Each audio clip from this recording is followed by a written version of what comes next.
Look, sis, if you've ever felt frustrated in life because your perfectly curated plan for the day, for the week, for the month, or even for the season has fallen apart because of circumstances completely outside of your control, then this video is going to be for you.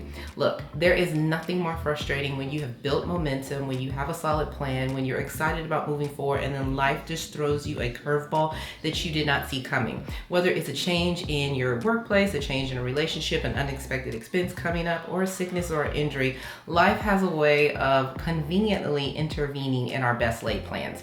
So in today's video, we're going to talk about 3 strategies that can help you stay productive despite the curveballs that life may throw, and a strategy that helps you get up and keep going even on your worst days. So let's go ahead and get started. Well, I used to think that in order to be productive, that meant following a perfect plan, but I've learned over the years that that just really isn't the case. Now, there are really 2 paths to getting off your productivity journey, and one is self-imposed, and the other is what we're talking about today, which is circumstances that are beyond your control. So give yourself the freedom to acknowledge that sometimes your intentions can be put to the side because of life circumstances. So keep in mind that this isn't going to be a productivity problem, this is a resiliency problem, because when life throws you obstacles, it's not that you weren't being productive, it's now you've got to go to a different place, a different bank, and that's resilience. So let's specifically talk about the first thing we can do when that happens. So the first game-changing strategy I'm going to talk about is something that I like to refer to as the minimum viable day.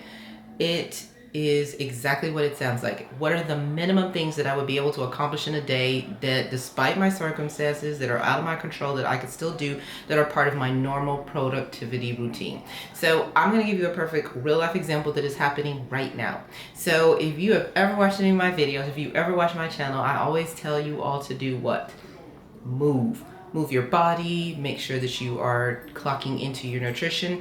Well, about 2 weeks ago, I was helping my daughter move, and she lives on the 3rd floor of her apartment is, and I don't know if I pulled a hamstring, a calf, I don't know what I did, but when I tell you your girl has been jacked up since, I have been jacked up, and it's going on 2 weeks tomorrow. It is actually a little bit better.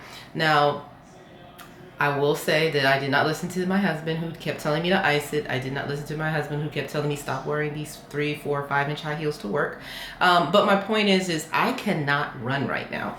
I cannot do lower body. And when I tell you it is mentally draining me, because movement is everything for me, but movement is how I start my day. So now my whole routine that I have that works for me is completely thrown off because I'm not able to start the day in the way that I'm used to. And there is nothing I can do to accelerate the healing. I've just got to kind of roll with it. So when I think about my minimum viable day, then I have to rethink what are 3 things that I can do over the course of the day, even though this is a huge piece that's missing, that still help me stay productive.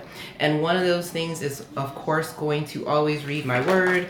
I use this particular journal, so that's one of the things that I need to do. The other one is time blocking my day, mapping that out, being very clear about that. And the last one is going to definitely be how I close out my evening as far as my night routine. And I do have a night routine video coming for you guys in a few weeks. So when I think about the big piece that's missing, which is movement and exercise, it really does require me to dig deep from a place of mental health, but ultimately I can't control that. There's nothing I can do to make my body heal faster. So I have got to figure out what are the minimal viable things that I can do to a day. So while you are clear and level-headed in this moment, if you are off right now because of things that are going on, go write down 3 things that you can accomplish in a minimal viable day that are easy, that will help you keep momentum, that will help you continue with your sanity and clock into that day. Think of your minimum viable day almost as like your insurance policy for when life happens. You know, if I can get back rooted to these 3 simple things, I will be okay, and this too shall pass.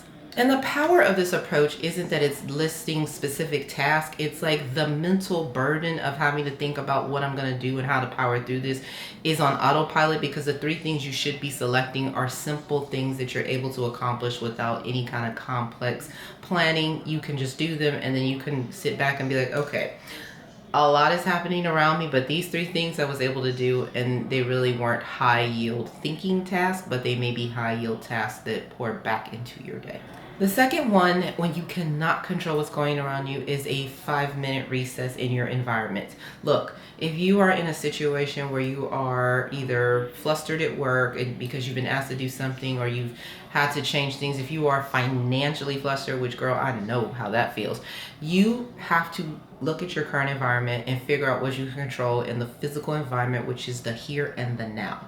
I really believe in the power of now. If you've never read Eckhart Tolle's book about the power of now, it's a really good read. It's a little out there, but it's always about the now, the where you are. So set your timer. Y'all know I love a good timer. Set it for 5 minutes. Find a space, go in that space, and tidy up your environment. Set your timer for 5 minutes. Go into that space. Go outside, get some sunshine, change your environment. Set your timer for 5 minutes.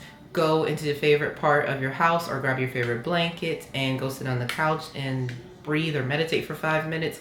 Whatever it is, change your environment for 5 minutes. Whether you're at work and you just go outside and walk, whether it's your work and you just walk around the hallway, whether you're at home and you just change rooms and you just get in a quiet place. Like, if you can set your environment for 5 minutes and get in the now, then you will realize 3 things are happening in the now. Number 1, you are alive and breathing.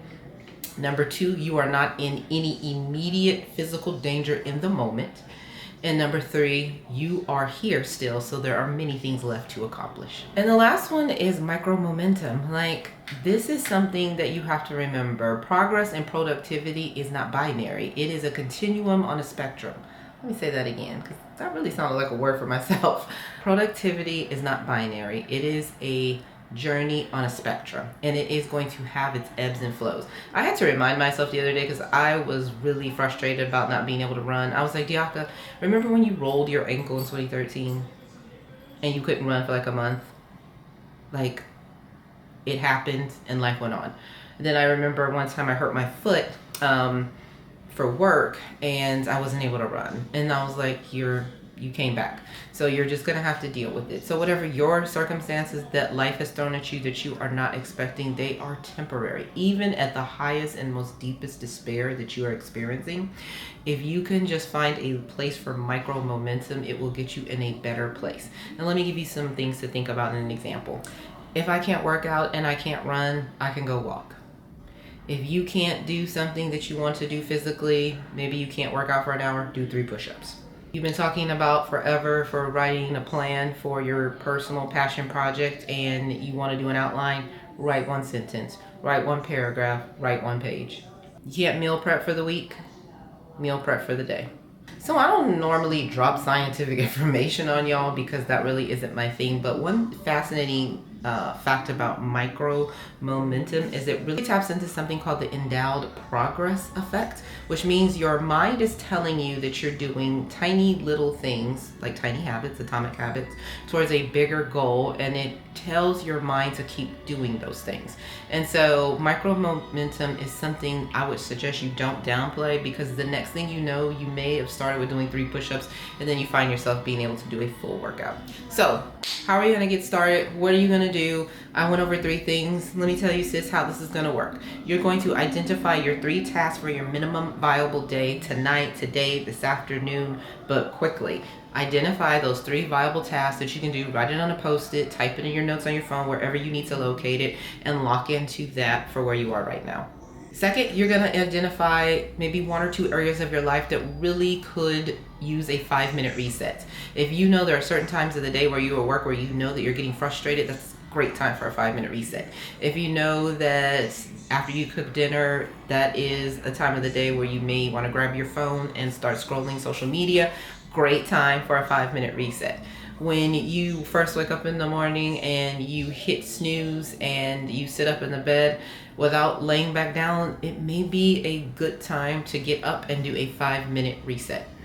There are endless possibilities of where it could be, but I guarantee you there's at least 1 or 2 pain points throughout your day that could benefit from it. Finally, for whatever has you not being productive anymore, whatever your definition of productivity is, look and lock into some micro momentum that you can establish in order to help you get back to the productive person that you know how to be despite this obstacle that life is throwing you. And remember, y'all, Creating momentum and being productive isn't about controlling life circumstances. It's about creating systems that when life circumstances change, you're able to power through and maintain. Your system may have to adjust in the season that you're in based on your circumstances, and that is okay. Because as long as you keep getting back up, you keep putting one foot in front of the other, and you keep moving towards your productivity goals, you will accomplish things that will blow your mind. So don't use this circumstance as an excuse to give up. As always, thank you guys for watching, and I will see you in the next video.